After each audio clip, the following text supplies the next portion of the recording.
Tonight, new Canadian passports ready for takeoff, the overhaul and the outcry.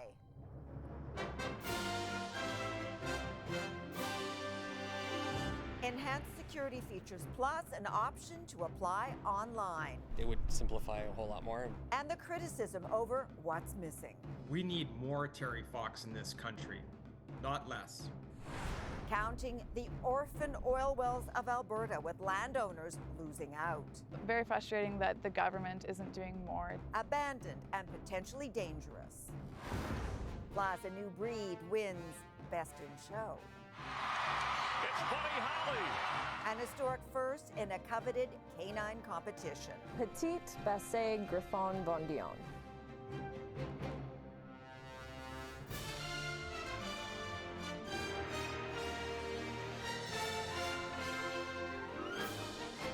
CTV National News with Omar Sachedina.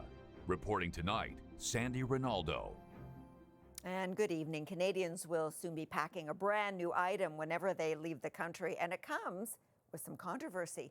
This is what the new Canadian passport looks like, with more features to enhance security, but on the inside, images of Canada's history have been replaced with a nod to nature. CTV's Kevin Gallagher now on the big changes and the backlash. For the first time in a decade, Canada's passport is getting a makeover with security in mind. The cover is changed with larger font and the outline of a maple leaf, while inside, new anti-forgery features include a microchip-embedded polycarbonate ID page. Personal information will now be laser engraved instead of being printed with ink, which is going to make the data page more durable and resistant to tampering and counterfeiting. There are multiple photos of the passport holder and background images that appear under ultraviolet light. But some of those changes are controversial. The new Four Seasons theme showcases nature and Canadians enjoying the outdoors, replacing historic illustrations of Vimy Ridge, suffragette Nellie McClung, and Terry Fox.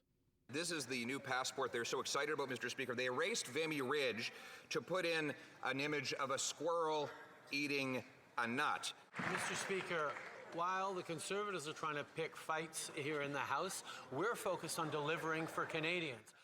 The Royal Canadian Legion is disappointed the image of Vimy Ridge was dropped, as it signifies the sacrifices made for the very sort of freedom the passport provides, calling its removal a poor decision.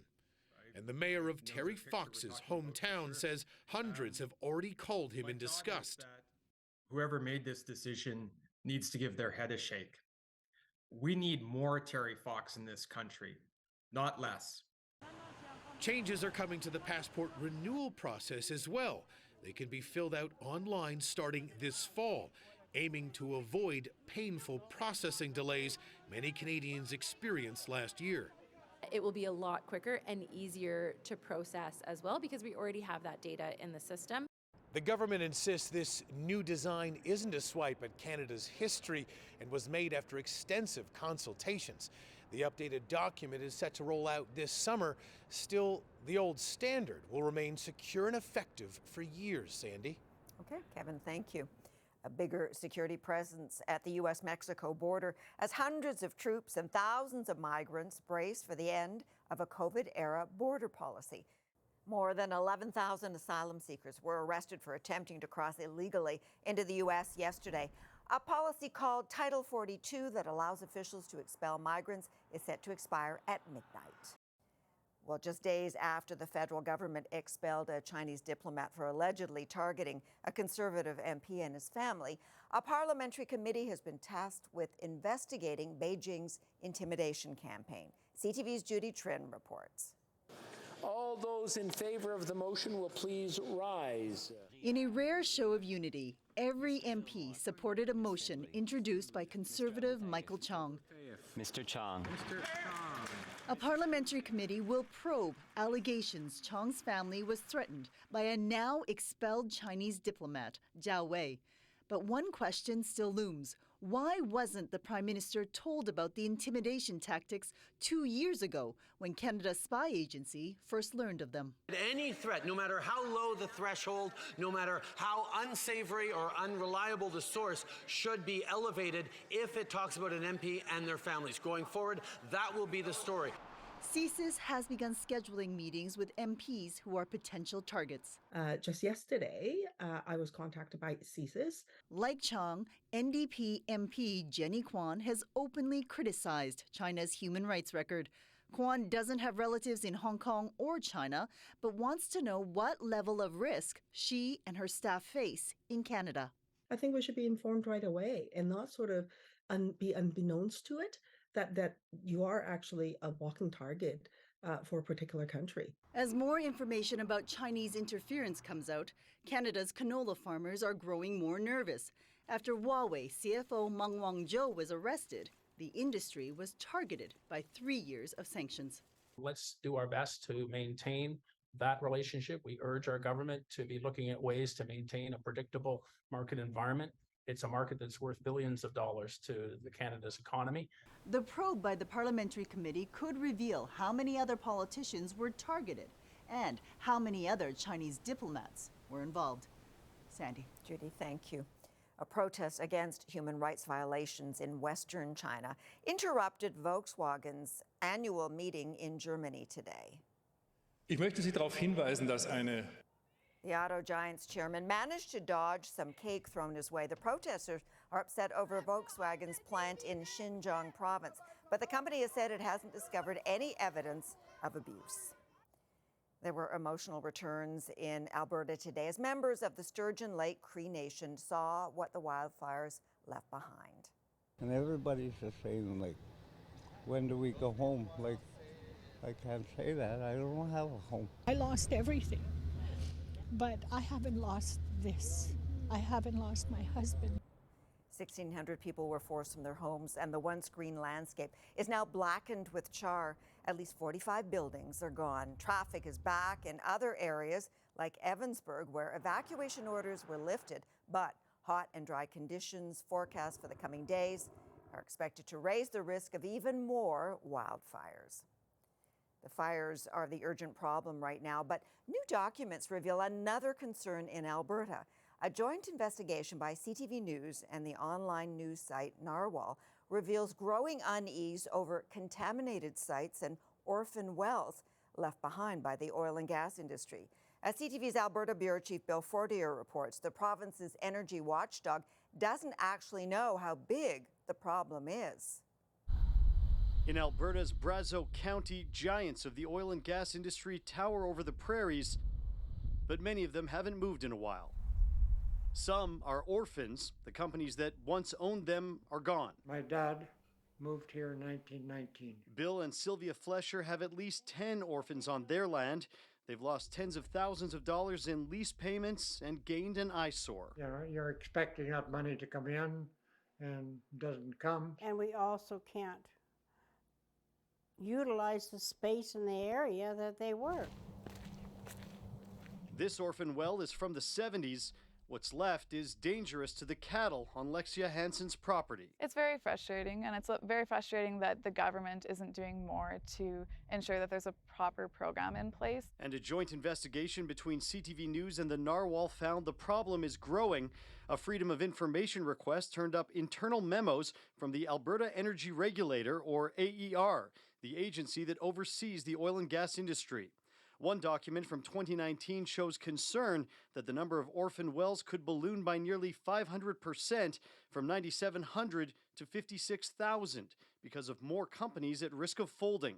The same document calls it a slow-motion landslide. The regulator knew that the system had completely fallen apart. 4 years later, that worst-case scenario has not happened, but this environmental lawyer believes the situation could still go downhill. Eventually, that dam is going to break, and all those companies are just going to be fully insolvent. Besides orphans, there are now about 75,000 inactive wells. While companies are required to close them, There are no mandatory timelines or rules on which wells to focus on. An internal briefing note says without timelines and targets, industry will continue to focus on sites that are cheaper and easier to reclaim, leaving more complex and contaminated sites in an inactive or abandoned state. One of the most troubling revelations in the documents, a note from the spring of 2020, shows nearly 600 areas contaminated by old wells. The agency won't say where they are, even though its own memo says many of these sites pose some risk to public safety and or the environment. These well sites are literally everywhere. They're in schoolyards, they're in roads, they're in parking lots in urban Mark Doran runs the Polluter Pay Federation, helping landowners dealing with government and industry with abandoned and orphaned wells. Industry is supposed to pay enough into it to take care of them, but they are not having the oil companies pay enough money into the fund. That's the root of the problem. The province says it is now making oil companies spend more on closing up old wells, but according to experts and landowners, it's still not nearly enough to deal with what Alberta's oil industry leaves behind. Bill Fortier, CTV News, Brazeau County, Alberta.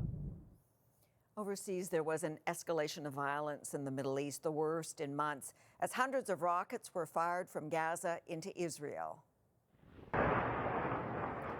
Israel retaliated with a series of airstrikes, killing at least 20 Palestinians. The barrage from Gaza triggered air raid sirens as far away as Tel Aviv. Egypt has reportedly tried to broker a ceasefire. Well, U.S. Republican lawmaker George Santos, who stands accused of criminal wrongdoing, turned himself into New York authorities today. He was defiant in the face of 13 charges against him. And despite calls to resign, he is heading back to work. CTV's Tom Walters reports. Facing charges that include wire fraud, money laundering, and stealing public funds, Republican Congressman George Santos insists he is not guilty. Now I'm going to have to go and fight to defend myself. Among other things, the 13-count indictment accuses him of phony unemployment claims and defrauding campaign contributors by spending their money on himself. To pay down his personal debt and to buy himself designer clothes. Prosecutor Ann Donnelly praises the work of investigators. They uncovered more inconsistencies than we ever thought possible. That says a lot, considering all the things Santos is already famous for lying about: his job, his education, that his mother died on 9/11, that he was a Broadway producer at the same time as he was a college volleyball star. In fact, I'm in the middle of a big match right now. A fake resume that has been real gold for late-night comics. I'm just in town to pick up my Nobel Peace Prize. I have a little bit of tinnitus from when I was a drummer in Limp Bizkit. And it's a punchline for a lot of commentary regarding the Republican Party that we don't need. Many of his fellow Republicans would like to be rid of him. I hope that he resigns. He should have resigned a long time ago. With only a slender majority, Republican House Speaker Kevin McCarthy is in no rush to push him out, but doesn't think he should run again. So you don't plan to support Santos for re-election? That's what I said. Santos himself says the charges make no sense. The reality is it's a witch hunt. He says he is running for re-election, and in the meantime, he has made it very clear he has no intention of stepping down. Sandy? Tom, thank you. Former U.S. President Donald Trump repeated his claims of election fraud while appealing to Republican primary voters in New Hampshire. Trump appeared on a CNN town hall tonight where he once again refused to acknowledge his loss in the last election. Most people understand what happened. That was a rigged election. Trump was also asked about the implications of a jury finding him liable for sexual abuse and defamation. He says it won't affect his run for re-election. Do you think that will deter women from voting for you? No, I don't think so, because I think the whole thing, just so you understand, ready? I never met this woman. And today, the writer who accused Trump of sexual abuse spoke to NBC News. The perfect victim always screams, always reports to the police, always makes note when it happened. And then her life is the perfect victim's life is supposed to fold up, and she's never sort of supposed to be happy again. And yesterday we demolished that old concept. It is gone. The jury in the civil suit ordered Trump to pay E. Jean Carroll $5 million US in damages. The verdict carries no jail time. Coming up, when soccer fans go too far. There is a lot of bad blood between Toronto and Montreal supporters. Backlash after a violent stadium brawl. Plus, a dog takes down a rider during an elite race.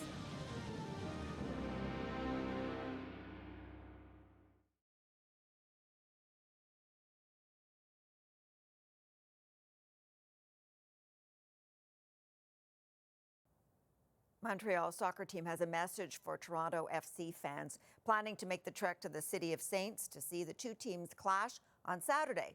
You're not welcome. That less than hospitable stance comes after a violent night in the stands of Toronto's Vimy Field. CTV's Quebec Bureau Chief Geneviève Beauchemin reports. Ugly scenes of fights and frustration in Toronto stands have left soccer fans reeling. A video circulating online appears to show a clash between Toronto FC and visiting CF Montreal supporters. The images were attached to a post calling out Toronto FC, saying, "You told us there would be security. They came directly at us. You let this happen. Fire the whole security department." Now CF Montreal is telling Toronto supporters, "You're no longer welcome in our stadium." It closed the visiting supporters section for a game against Toronto Saturday, saying the safety of our fans and supporter groups is of paramount importance to the club. But observers say there were taunts, insults from both sides, and that long before the game even started. It's a heated rivalry between the two sets of supporters and the two teams. The passions run deep, and sometimes it just gets a little bit too out of hand. Hard to imagine this is all over a game, one often called the beautiful game at that. The Montreal coach addressed the violence last night. I saw a group of fans today coming all the way from Montreal to support us. Unfortunately, I heard were some incidents in the stands. I hope they are all well. This fight came as a 2-1 loss on the field dealt a major blow to Toronto, a team that has won just one of its last 8 games. And another video appears to show a Toronto FC midfielder being restrained as fans hurled insults, and another one seems to throw a megaphone toward players in the field. Toronto FC says it's committed to ensuring a welcoming and safe environment for all. Soccer Canada, though, is investigating, and so too is the Toronto Police. Geneviève Beauchemin, CTV News, Montreal. One of the biggest events on the international cycling calendar was marred today by a series of crashes, including one caused by an unlikely intruder. It happened during the 5th stage of the Giro dItalia when a dog ran out on the wet road, causing several riders to crash, including world champion Remco Evenepoel. Later, the Belgian was also involved in another spectacular crash with several other racers. Still ahead, setting sail after setbacks, a tall ship's long sojourn around the world.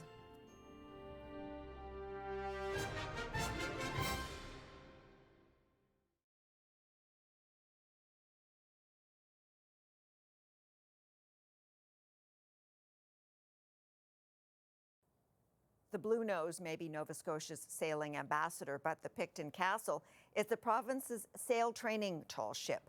The 95-year-old, 54-meter, 3-masted bark has been around the world 7 times and today cast off again, as CTV's Atlantic Bureau Chief Creason Ajkate reports. The Picton Castle crew members are making sure they have everything they need to be completely self-sustaining for more than a year out at sea. Excitement levels are here right now. Violet Tai is from Ottawa and is one of the 28 trainee crew members from all walks of life. She says she has been patiently waiting for this once-in-a-lifetime opportunity. Letting go of this land-based life, the land-based comforts, and really just being in the moment, being present in the adventure that I'm about to embark on. Since 1997, the ship has served as a school, with students gaining hands-on deep ocean sail training, where they must also master 175 different sail lines.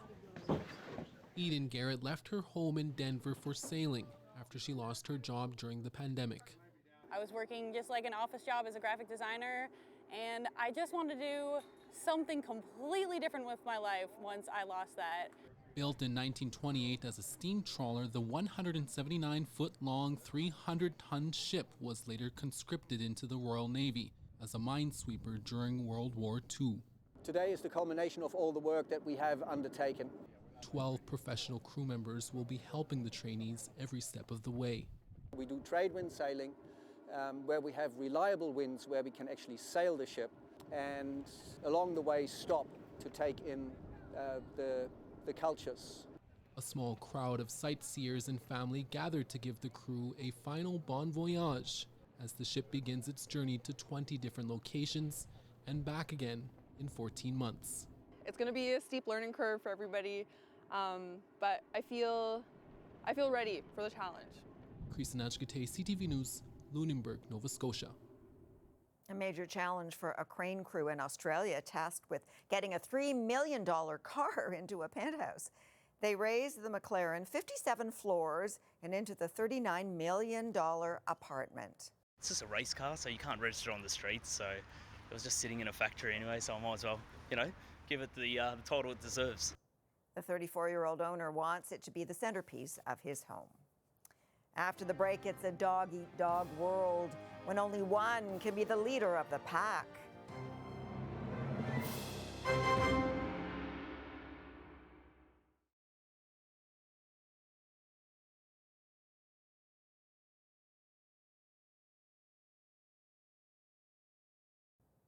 One of America's oldest sporting events, the Westminster Kennel Club Dog Show, features thousands of coveted canines. But as CTV's Heather Wright reports, only one can be crowned this year's top dog. Ladies and gentlemen. A big night in New York for a small dog with a long name. Petite Basset Griffon Vendion. Or PBGV for short. The first time this breed has won Best in Show at the Westminster Kennel Club. It's Buddy Holly. And it was Buddy Holly who took top prize, along with his owner and handler, Janice Hayes, who dreamt of this moment since she was a young girl. I knew it was going to happen. I don't know why, I fell in love with the sport then, and I knew exactly what I wanted to do from then. Only the top 3,000 dogs in the world are invited to compete at the Westminster Dog Show. Among this year's contestants, 18-month-old Daisy, a whippet from Kingston, Ontario, and her owner, Elisa Holland. We're only just starting, and she's only going to get better with age. I'm hoping I'll get better with age. Come on. At the age of 6, Striker the Samoyed is now retired. Striker has quite a crowd. After a career that included back-to-back wins in the working group at Westminster, getting all the way to the final 7 dogs. Getting those trophies is like winning an Academy Award. It's once a year someone goes home with it, and we've got 2.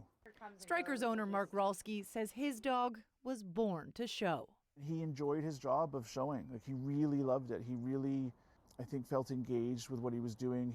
But after years on the circuit, the Samoyed is now enjoying retirement, which includes playing with his wife, a Siberian husky named Awesome, and being a regular pet who just happens to be a champion. Dogs really do enrich our lives. They really do make us better people. Heather Wright, CTV News, Toronto. Okay, too cute. That is our newscast for this Wednesday. Thank you for sharing your time with us. I'm Sandy Ronaldo for Omar and all of us here at CTV National News. Have a good night. I'll see you tomorrow.